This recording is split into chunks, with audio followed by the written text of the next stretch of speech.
In today's video, I'm going to teach you how to convert a completed Figma UI layout into Roblox using a plugin.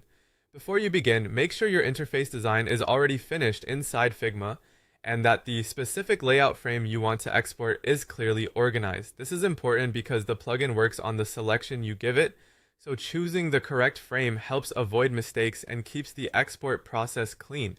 Start by going to your Figma File Browser tab and selecting your completed UI layout frame.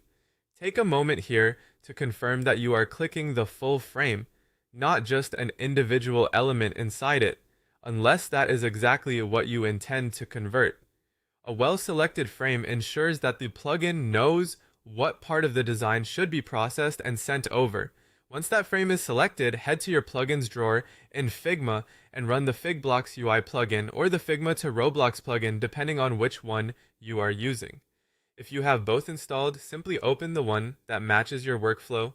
When the plugin launches, give it a second to load fully so you can see all available controls in the panel. After the plugin panel appears, look for the option labeled Convert Selection or Send to Roblox. These labels may vary slightly depending on the plugin version, but the idea is the same. You are telling the plugin to take the frame you selected and turn it into something Roblox can use. Click that button to begin the conversion. At this stage, the plugin will process your selected UI frame and prepare the transfer.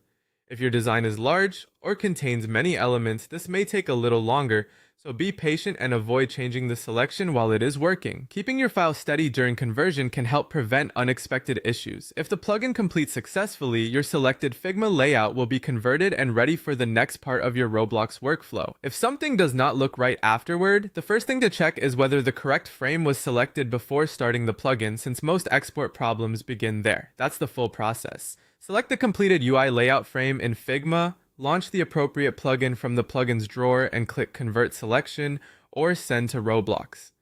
Follow those steps carefully and you'll have a much smoother path from design to implementation.